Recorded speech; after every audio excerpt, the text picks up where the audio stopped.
This is the HeadRush Podcast with Paul Frase and Corey Berry. Welcome to the HeadRush Podcast. I'm Corey Berry, and I rode professional rodeo for 9 years as a bareback bronc rider. My co-host, Paul Frase, played 11 years in the NFL as a defensive lineman. Yeah. You played all four positions? I started at nose tackle. My first start was at nose tackle, and then I played eagle tackle. And by that time, the Jets were going to four-man front and played at right end and left end. Yes, all four positions on the defensive line. What's the biggest guy you went up against in the worst position that you played? In a game, Jackie Slater was my nemesis an entire 60 minutes of football. He took me to school. He sat me down and he taught me how to play the game of football. Yeah, he was. Who did he and that play was for? He was with the Rams, and that was in his 14th year. So I'm a second-year guy. I think it was second-year guy, and I literally was watching film on him, and I said, you know what? He's older. I'm going to wear him out, and he wore me out. Yeah, he was so nice too. It was kind of like he'd kick my tail on a play, and he'd say something like, "Oh, that was a nice block," or something, or "Help me up," or something like that. Demoralizing. Anyway. And at the HeadRush Podcast, because of all them hits, we talk about everything related to brain trauma and brain health and wellness. We talk about traumatic brain injury, TBI, chronic traumatic encephalopathy, CTE, traumatic encephalopathy syndrome, TES, and repeated head impacts, RHI. We cover how traumatic brain injuries can and will cause mental health issues such as depression, addiction, lack of executive function, memory loss, even suicide ideation, as well as degenerative neurological issues. These symptoms can be found on the Mayo Clinic and Boston University websites under symptoms of CTE. Our mantra is how to cope and find hope. We focus our energy on finding therapies and sharing hope through education and raising awareness. Paul? Our guest today, I think, is one of the most important guests that we've had on in over a year of wonderful guests. And we've had on doctors, we've had on researchers, we've had on players that are suffering from issues from repeated head impacts. But today we have a gentleman who is set on community and bringing support to a community that needs support daily. And so our guest this week is Tyler Ambrose, and Tyler is the peer support group coordinator for the Concussion and CTE Foundation. The Concussion and CTE Foundation was co-founded by Dr. Chris Nowinski and Dr. Robert Cantu, and they work with a team of physicians and professionals based at Boston University. And this group conducts research in the areas of CTE, TBI, and repeated head impacts. And in my opinion, this group is, they're some of the brightest and most progressive minds in the field of research, CTE research, and I'm talking worldwide research. As the peer support coordinator at the Concussion and CTE Foundation, Tyler's role focuses on providing resources, support, and connection opportunities for individuals and their caregivers navigating brain trauma. And I think one of the most important things, and Tyler is just a master at this, and Corey, I think you would agree that one of the most important things is connection between patients, doctors, therapists, and connection is, we were just talking about it. We were talking about, and sometimes this topic comes up in these support groups, these very important support groups, the topic of suicide ideation. Oh, yeah. We all know I have them. So, and we're going to definitely talk about how you get through some of those thoughts. Call you. Well, and you are able to talk with people on the support group. You call some people from the support group, don't you? You've had a few phone numbers? Yeah. So, Tyler, welcome. It's such a pleasure to have you, and thank you for joining us. A pleasure being here, man. Just happy to be a part of the team and the community to really support and help people get what they need to keep pushing along, keep being those warriors and keep fighting. Well, Tyler, Paul and I get so much from our support group that you monitor. And, my wife's on one of the support groups, and you do a lot. How are things going with the new foundation branding name? Is it staying the same? Anything new in the helpline with support groups? And are you experiencing growth in people that need these groups? Absolutely. We see year-over-year growth across our Zoom groups. We have an 86% retention rate across our groups as well. People keep wanting to come back and getting that support. So we very thrilled to be able to offer such a supportive community to people who are really seeking out some help. As for the rebrand, formerly Concussion Legacy Foundation, rebranded to Concussion and CTE Foundation to show that we're working on both ends, not just concussions, but CTE as well.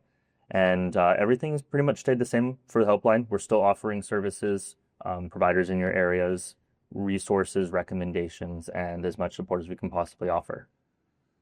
But now we all got to buy new shirts and hats with the new logo. Is that unfortunate parts of rebrands? I'm right there with you, buddy. I love my hats. We're not buying. We're donate. We're giving donations to get. That's right. Yeah. That's so important. But now all my CTE T-shirts, Finding a Cure, Concussion Legacy Foundation. There's a method to the madness of Dr. Chris Nowinski. Oh, and I'm sure that PhD has a lot of method to his madness.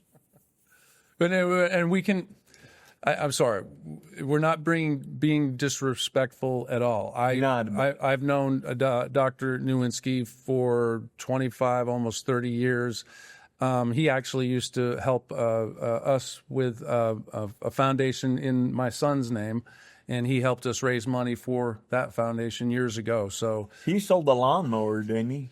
Yeah, yes, he did. Up in New Hampshire, we had a par 3, 9-hole golf tournament, and Chris came, and he actually one of the local vendors donated a lawnmower to auction off, and Chris actually got us a lot of money for a lawnmower that day. So, but he's been. Oh, well, let's talk about this. I mean, who has been at the forefront of CTE awareness and pushing research? I mean, it was a hard. Tyler, I think you. How old are you, Tyler? I am 31. You're 31. Yep. So how long has Chris Nowinski been at this for the CTE and awareness? Oh, wow. Since back in 2008, starting the foundation, something like that? Yeah. Yeah, he's been at this for a long time, been through a lot.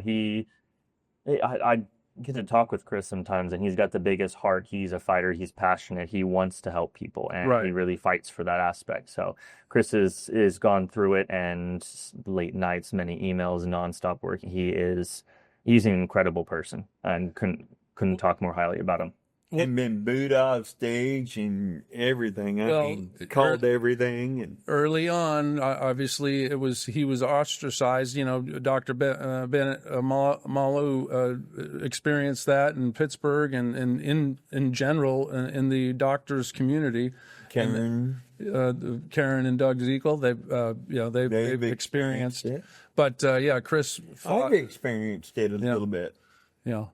So the fact of the matter is, if there's not somebody passionate about the cause, it tends to die.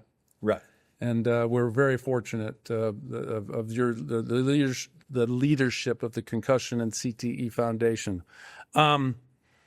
Tyler, can you go over the different groups, the different support groups that you have, and say a little bit about each group?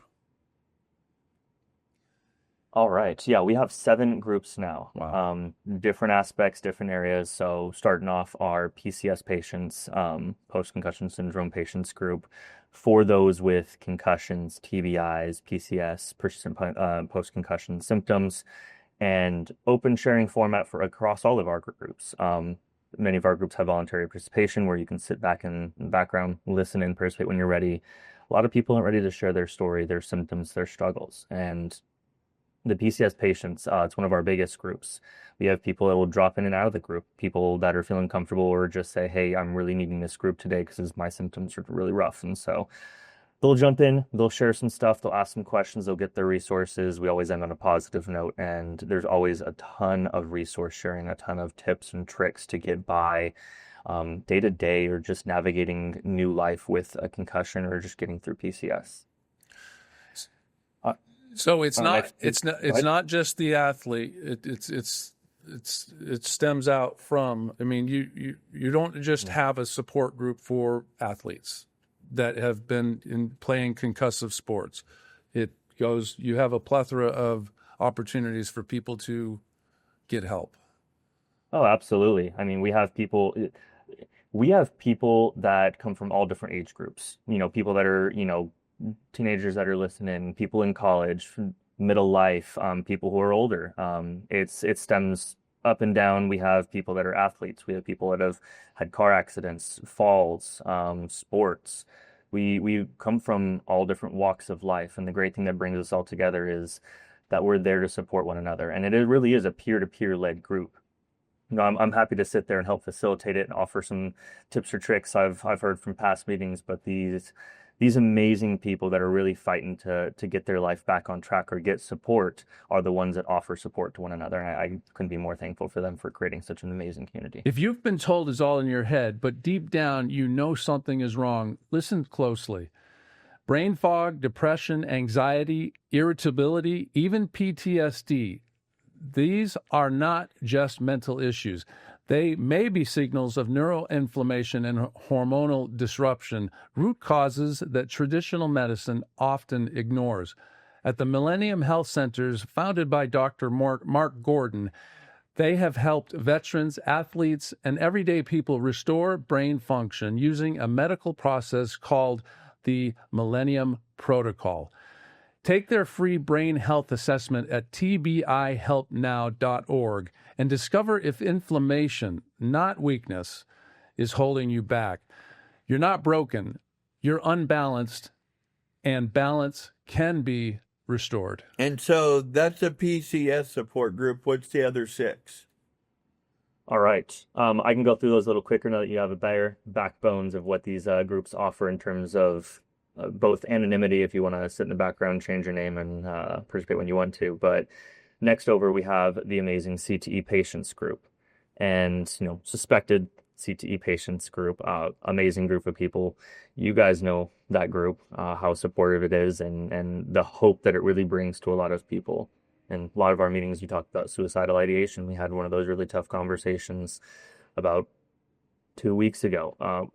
It's tough, and some of those tough conversations are needed to be had so people can feel the right and the ability to express their emotions passionately within this group of people who truly understand what life is like in their shoes. So you say, you talk about a peer-to-peer group. And one of the amazing things, I've never been involved with a group like this, is you actually we converse back and forth. You'll call on a certain person that had their hand up in the chat room, and they'll express what they're going through, and you actually invite people that may have shared the same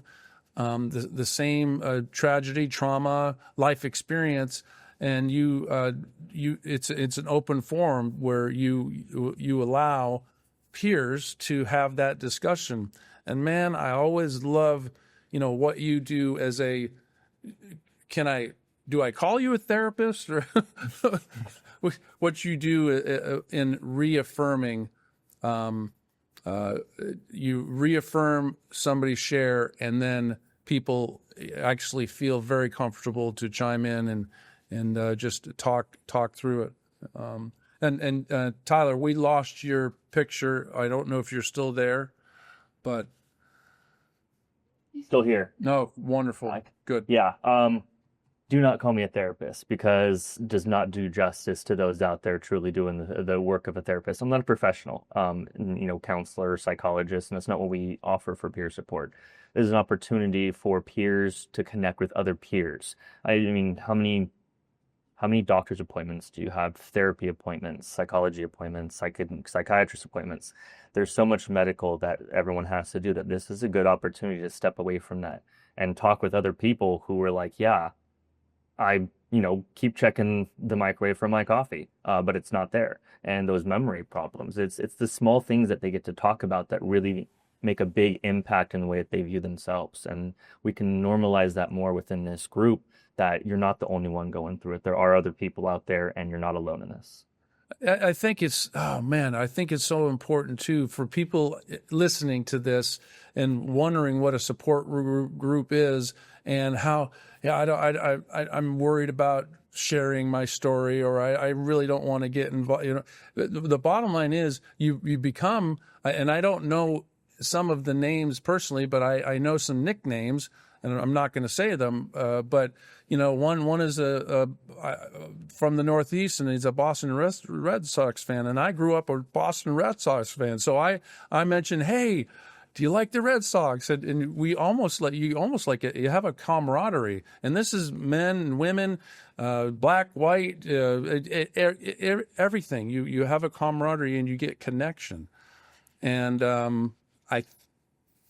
I believe that is so important for a disease state like repeated head impacts, like traumatic brain injuries, like possible CTE or traumatic encephalopathy syndrome. And I love that about what you do and your team does.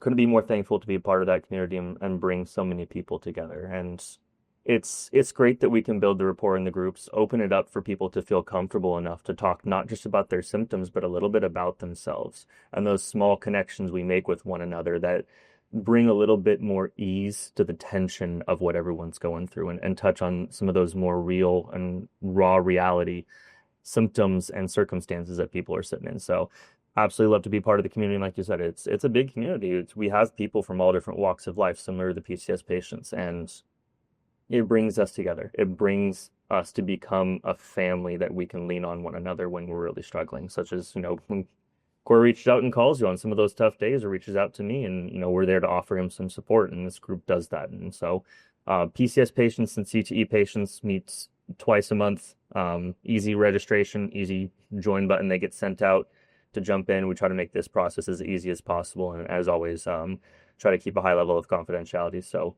please no name sharing. I think you don't meet enough. I think we need a session every day.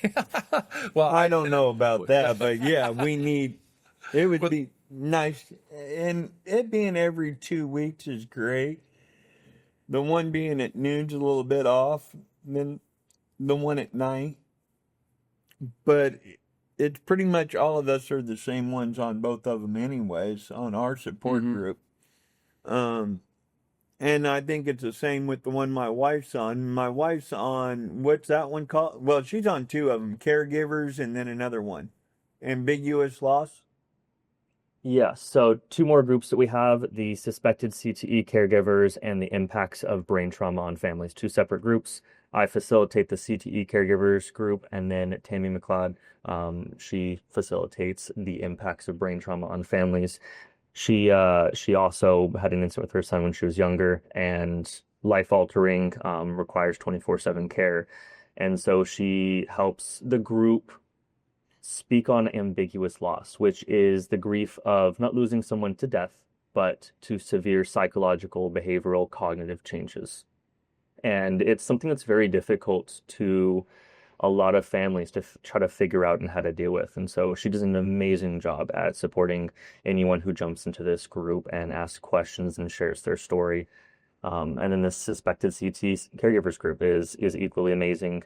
It's been building recently, getting up to numbers that are almost within range of the patients groups. And so many people are spreading the word, getting awareness out there that you're not alone, that it's difficult to care for a loved one with suspected CT symptoms. And so this is a place where you can come, have some camaraderie with other people that truly understand what life is like as a caregiver. So when you talk about these groups and the suspected CTE, or you come across all facets of caregiving. It's not just physical. It's emotional. And sometimes it's extreme emotional mood swings. And sometimes it can be extreme physical. What do caregivers? What do you hear that caregivers deal with suspected TBI or suspected CTE, brain trauma? Oh, it's a tough question because we had a lot of broad categories on that one. Off the top of my head, I would say uncertainty.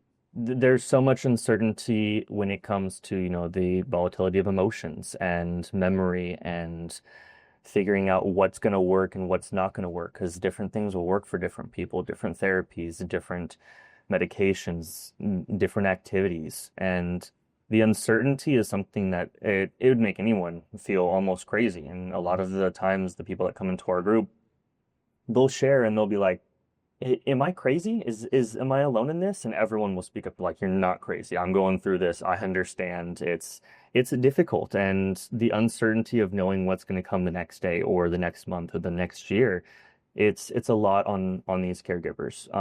But they're warriors, just like the patients. They're there fighting the fight, sticking alongside their loved ones, trying to figure out what works and what doesn't, be coming together. And I know that sometimes it shifts. It shifts in the way that the feelings have to be expressed in certain circumstances. And so we'll laugh together, we'll cry together. We'll have some people how to express all their anger out because it's the only place that they have an outlet to do so, because not a lot of family or loved ones can truly understand. So this is providing a great place for them to feel understood, heard, and accepted. I think so. You're looking at two guys, one that's TES, traumatic encephalopathy syndrome, probable CTE, and he's take a guess which one. and Corey has gone through that rigorous medical evaluation and observation, and he's driven hundreds of miles to see some of the best neurologists in the world. And actually, Dr. Tanner was suggested he works with. Does he work with Mike Alasko up at Boston University, or? Yeah, BU actually referred me to Dr. Tanner, and Dr. Tanner actually was a speaker at the Global Summit in San Francisco this last Monday. Yeah. Let me ask you, Corey, you're a patient. Susan's a caregiver.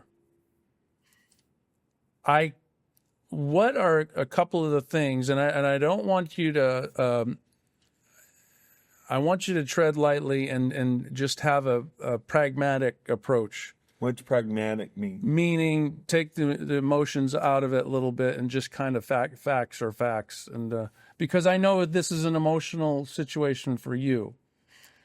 Your wife, you have told us numerous times that you would not be here if it wasn't for your 100%. Your wife, your caregiver. 1,000%. Do you know, I mean, obviously, what types of things as a caregiver does Susan have to expect or experience?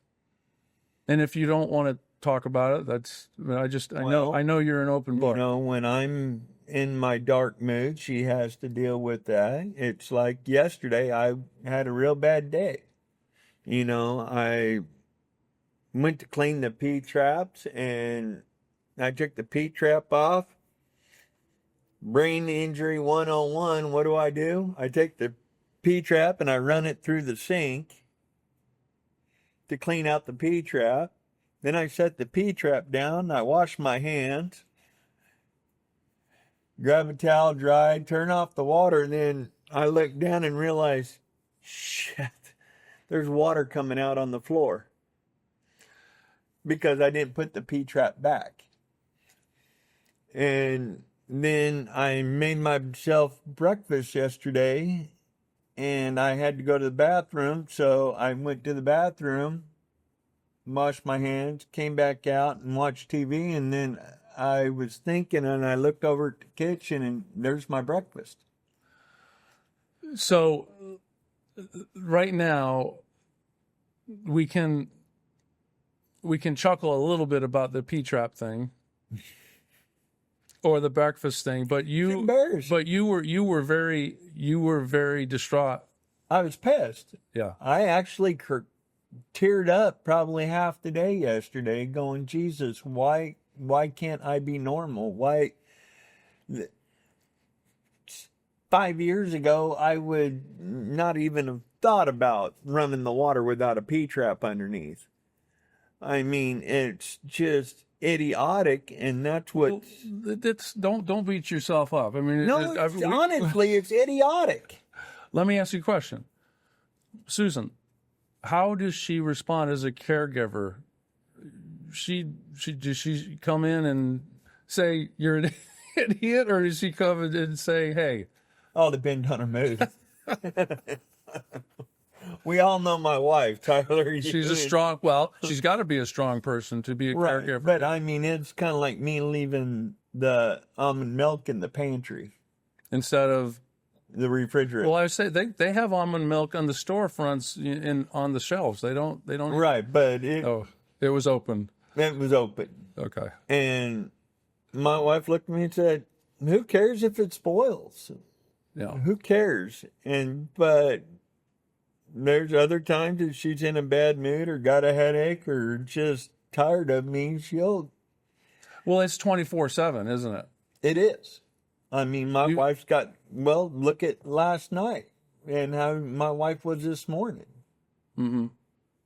You know, she has to get a little frustrated. I mean, she did not buy into having a 56-year-old baby.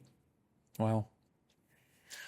She's obviously caregivers their strength is underrated, unappreciated. Because I had a son with a muscle disorder for 40 days shy of his 16th birthday, we were in and out of the hospital, and I always used to think those nurses are some of the most underappreciated, underpaid people on the face of the earth.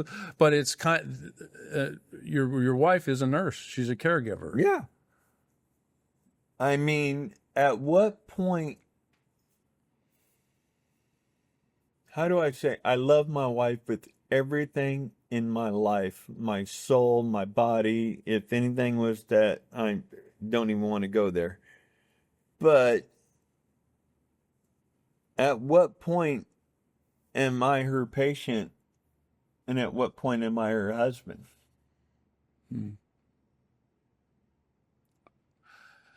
I think it's probably one and the same. It is for a spousal caregiver. So you look at nurses, right? They do 8 hours a day. They go home. Right. My wife works on the property we live, Mm-hmm. and she deals with me 24/7. Right. She don't get a break. The break she gets is going on a support group with Tyler Ambrose. And I don't listen in, but I'm sure there's times she goes, he's a flippin' idiot. Jesus Christ, what a whiny baby. I mean, God, I get so tired of it. But you know what? That's a good example of why the support groups are there, because she can go after me like that, or she can get on the support group and go, hey, Tyler, guess what? Corey's an idiot today. You know, it's... What people need to understand is that hour a month or 2 hours a month is respite for Susan. It's a chance for her to step away from it. We were talking about the last time that we filmed last month. We were actually talking about you and I. Me coming to Texas for 5 or 6 days and letting the girls go on a cruise. Right. I don't know if I would be a good caregiver, but the problem is we don't forget the milk in the pantry. Yeah, you and I would be a mess. The two of us together would be a mess. Maybe that, anyway. Millions live with depression, anxiety, fatigue, or emotional chaos, believing it's permanent. It's not. The Millennium Protocol targets hidden inflammation and hormone disruption caused by trauma, stress, and time. Created by Dr. Mark Gordon, featured multiple times on Joe Rogan and the HeadRush Podcast, plus the documentary movie Quiet Explosions, this approach has transformed lives once written off as hopeless. Visit tbihelpnow.org and take the 10-question brain health assessment. Healing is possible. Your story isn't over. Let's begin again with your brain. So back to the support groups. I mean, what is your takeaway on how people benefit? And from what I just said and everything like that, what is you're not a therapist, but you're probably one of the top moderators out there that can keep all of us in check. I mean, when I go on my rants and some guy talks about suicide on support group, and I'm like, dude, it took you 30 years to get here. Give yourself 30 years before you do it. And keep us all in check and dialed in. What do you see as the benefit and the need for these groups and your takeaway on it? Oh, man. All right. A couple of things to touch on. One, when your wife enters those groups, she is a shining star of support and resources to so many people within that group. And, not always positive moments, but there's always hope in her share. There's always hope that you can figure something out. So, she doesn't come to these groups and say, hey, Corey's an idiot. She loves you and she knows that you love her. And we've had those conversations of, even if it's tough as a caregiver, it's really hard to imagine life without your loved one, without your partner. And even if you're going through those difficulties, it's something that they stick by and they're fighting for. So if it helps give you any comfort, man, that woman loves you with all her heart, the same amount that you love her. So I'll leave that there. And our support groups, man, they're just great in the sense that they really get to offer support. And you say it's respite. A lot of times it's a dumping of emotion and trauma and difficulties of what they've been through. And that goes across all of our groups. Two other groups, we have a concussed moms group, and that's for moms who have had a concussion and are still, trying to figure out how to be a mom while dealing with the concussion and being a wife or a caregiver and still trying to figure that out as well. And Allison Moore Smith is amazing. She facilitates that group.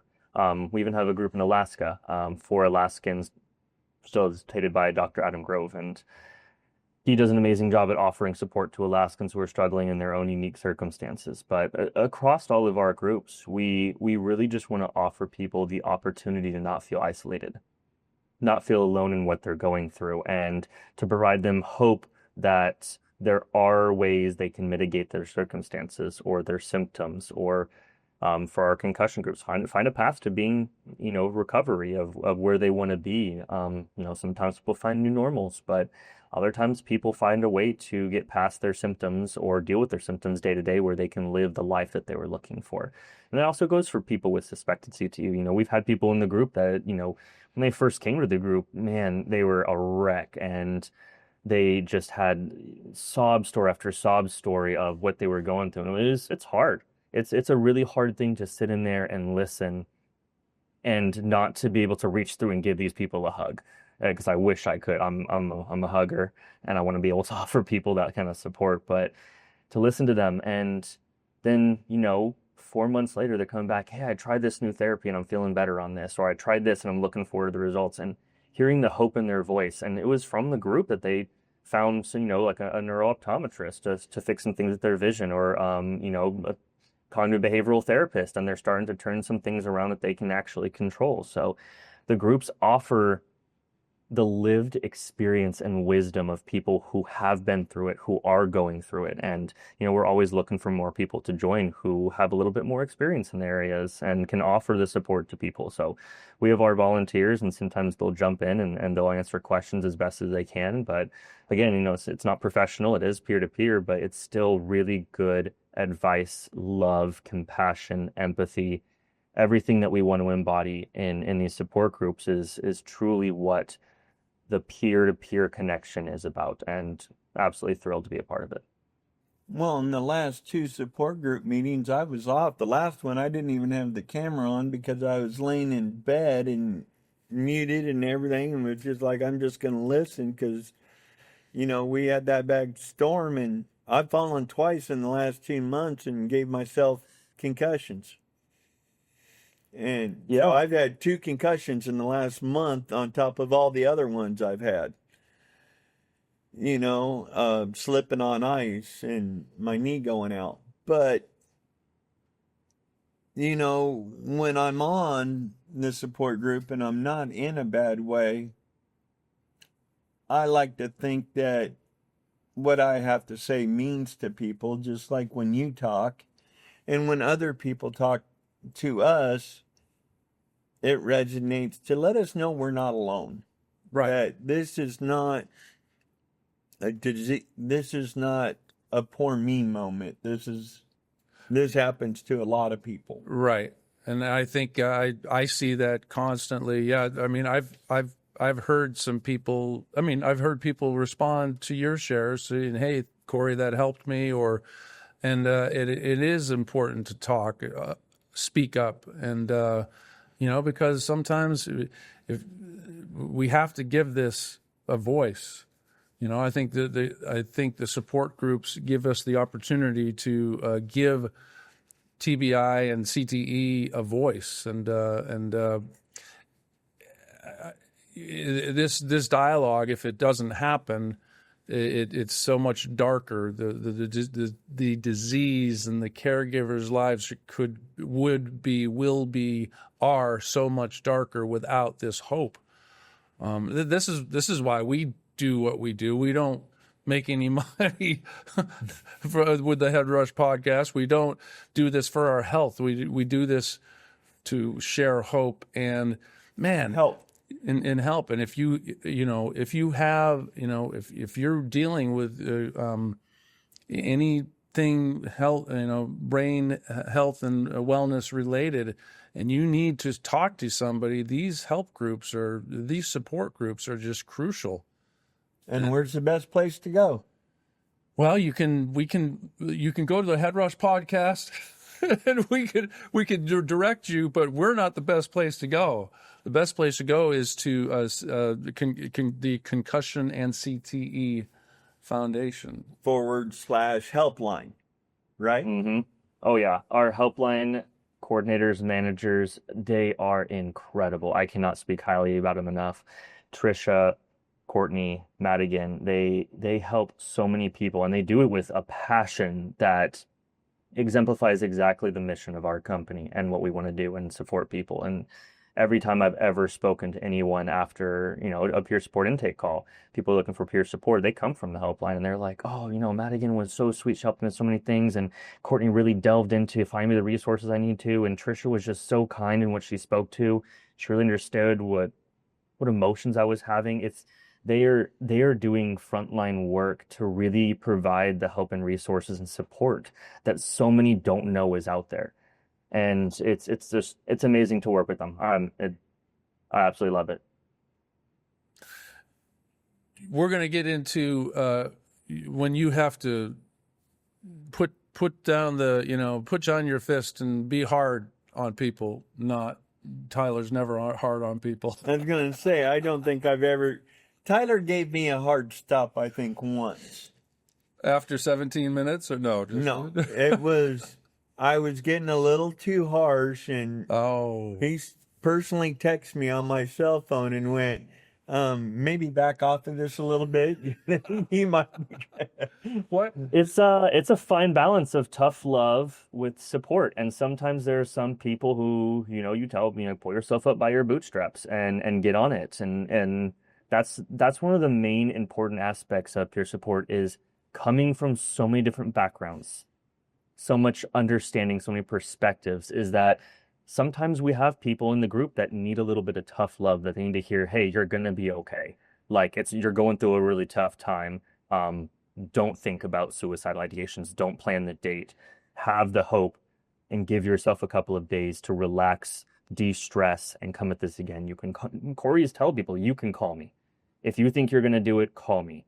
And we'll talk about it. Just don't do it. And sometimes Corey's passionate about it. He does not want anyone to take their life, and he makes that very, very clear in all of his shares. And I couldn't agree more. I definitely don't want to. And there's the balance that we have to have of that tough love, and also, hey, not everything is rainbows and sunshine. Sometimes we have to live in the suck. Sometimes things suck. Sometimes it's just a down day, and toxic positivity can play a role in some of that, of always hearing you're going to be fine.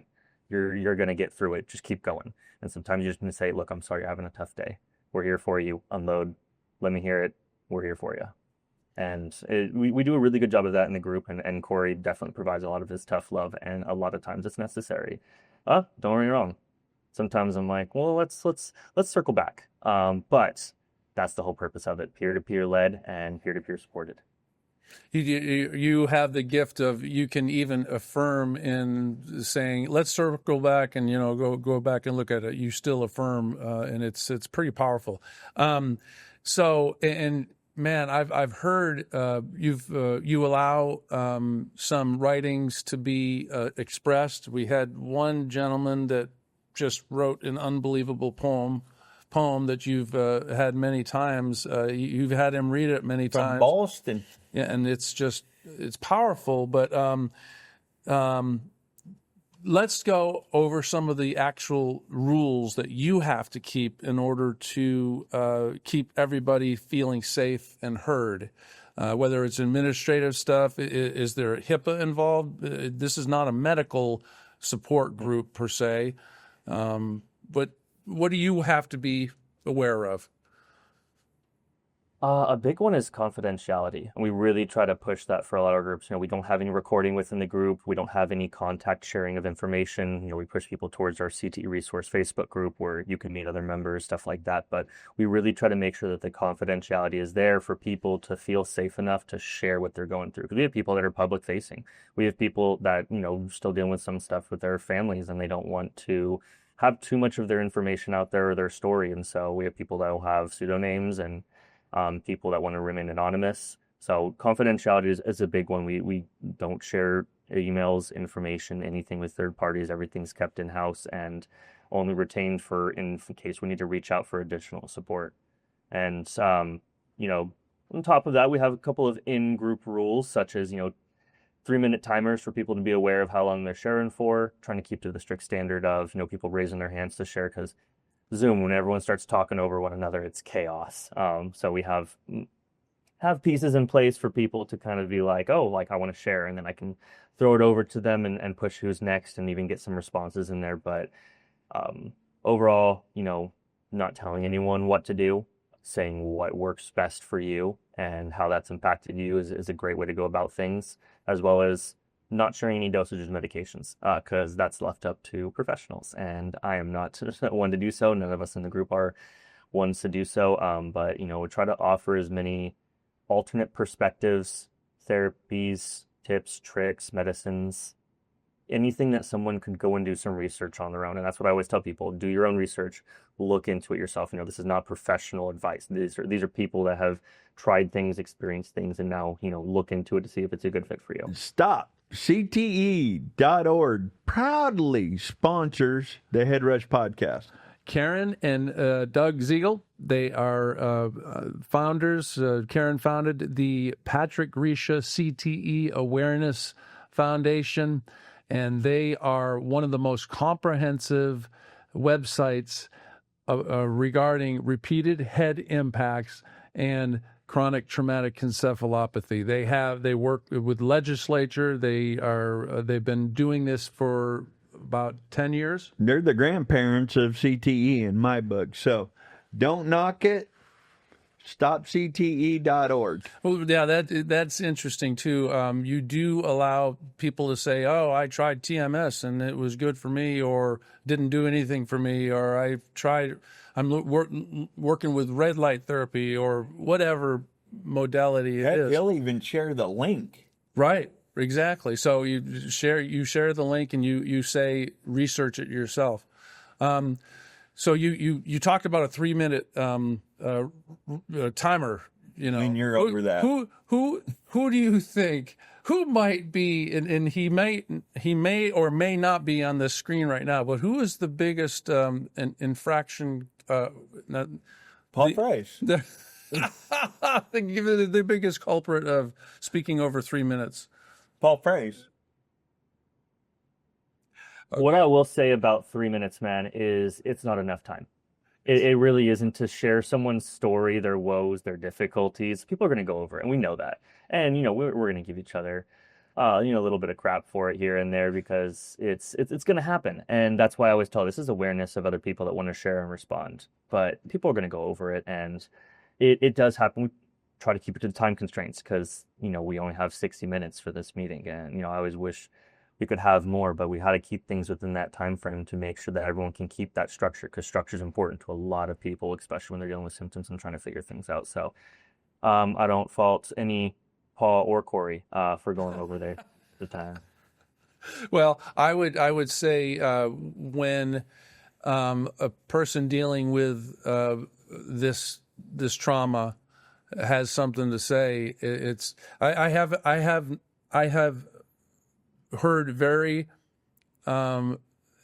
share that I've heard has been relative. It's been I've had some resonance. I have had some.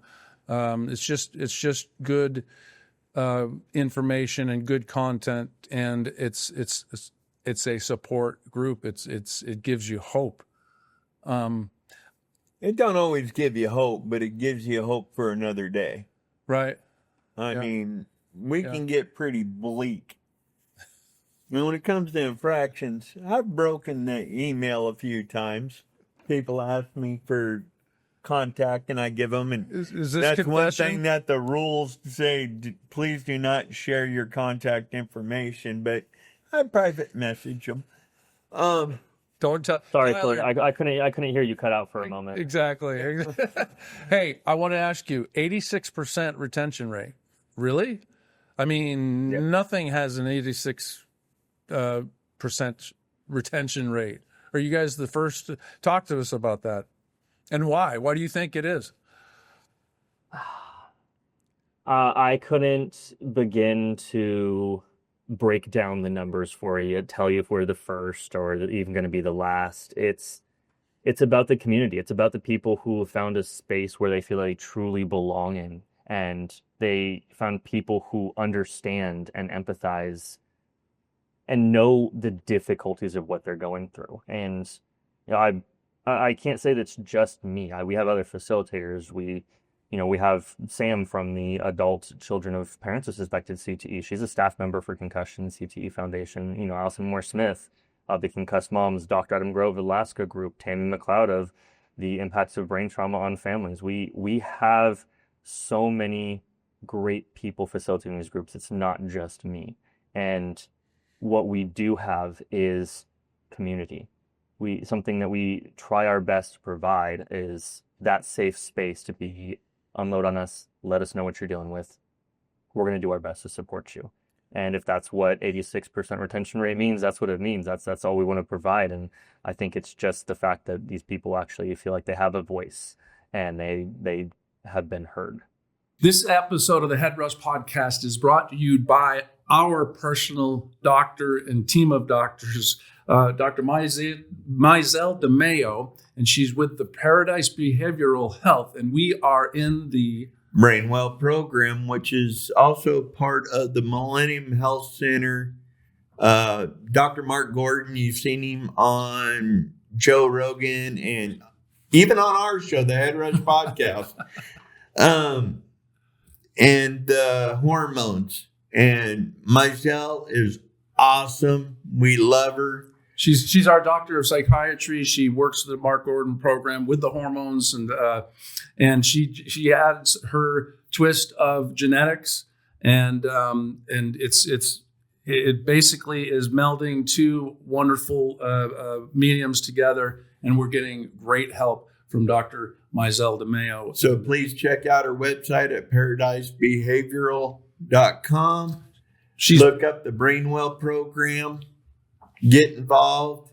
She's sponsoring us. They're sponsoring us for the next year, so we are excited to have them on board and shout the good news to everybody that is watching these broadcasts. So, is she helping you, Paul? Absolutely. She's helping me. So go check her out. ParadiseBehavioralHealth.com. Well, if you look at the community, you look at what happened yesterday. Chris Nowinski's busier than hell at Super Bowl on Media Row. And he is the top dog at Concussion and CTE Foundation. And I was talking to Casey Kennedy, and we were talking that his dad results haven't been brought back in a year. And I'm not going to mention universities or nothing because I don't think we're there yet. If they don't do something quick, believe me, I'm going to go live on it. It's not Boston University, though. It's not Boston University, and it has nothing to do with Concussion and CTE Foundation. But I emailed Chris, and I go, hey, Chris, what can you do? And he goes, send Casey my number. Have him text me, and I'll call him in 15 minutes. Nothing to do. It's a brain donation to another university. Nothing to do with Concussion and CTE or Boston. He calls Casey, then he calls the university and pretty much tells them you need to do better. And then called Casey back or text Casey back and say, if you don't hear nothing by Monday, let me know. Well, that just it proves that this is a situation that is dire.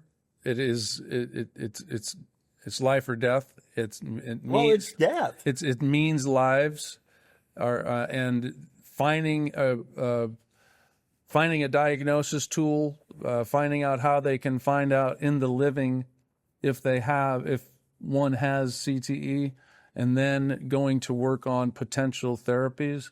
That's what Chris, that's what the Concussion and CTE Foundation is about. That's why I believe Chris and Dr. Robert Cantu founded this help source, and because it is I think it's more prevalent than we think throughout society. It's something that needs to be discovered. The discovery is taking too long, but we're getting there. And I know, I've believed since the inception that Chris Dr. Nowinski, has been pushing this uphill, and hopefully we're cresting. He's cresting. We're cresting the hill, and then we're starting to go down the backside of the hill. So, And I can guarantee he's still catching flack. mm-hmm. Oh, Well, Chris Boyce is giving him flack for saying age 14.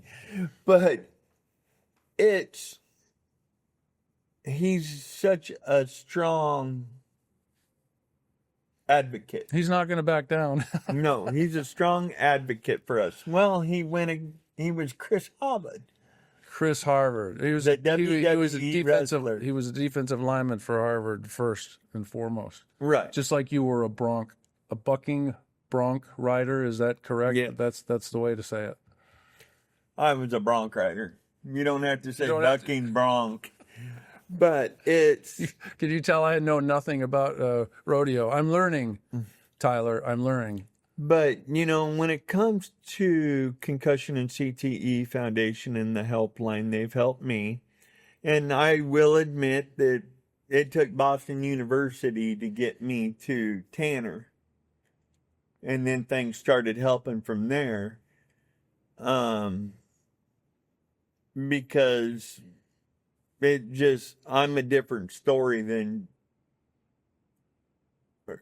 what they're probably used to. I'm a little bit further along in that diagnosis, should you say? Yeah, and you're very proactive about the diagnosis, and you understand what the diagnosis will do to further research, and that's and it's important to you. Well, look at it in the global summit that they just did. What they say?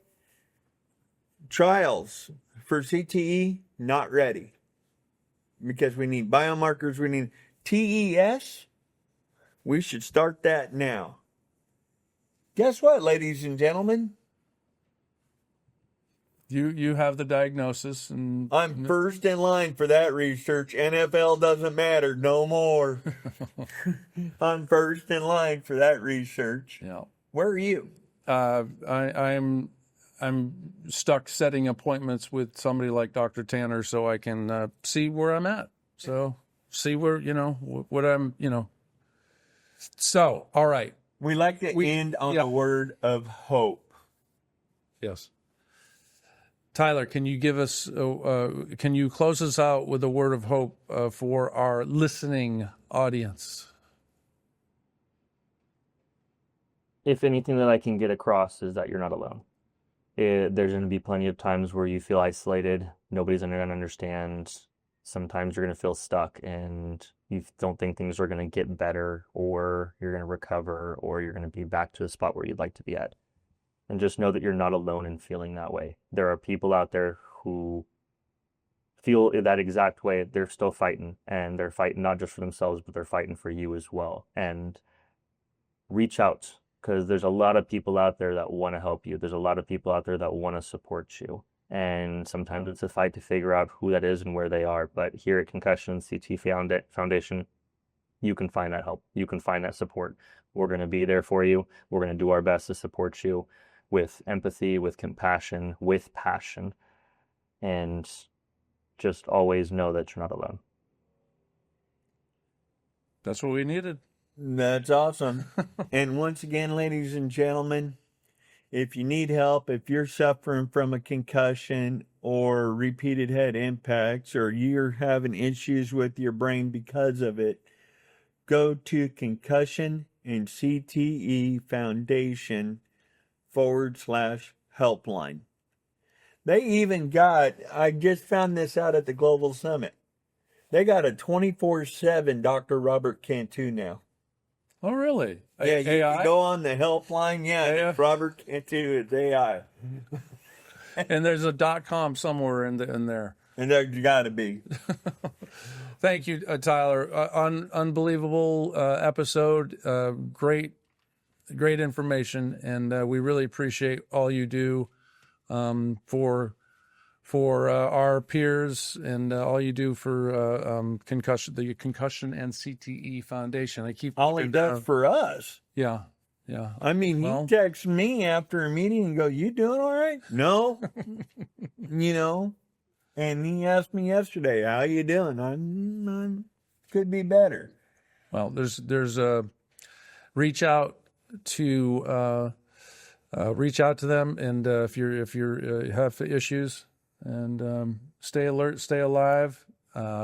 Push the button, like this, subscribe, whatever. Share, follow, follow, comment. Yes. Do a review. Yeah. Is that what they call it, Tyler? Doing a review? Something like that, man. I might be about as up to date on social media as you guys.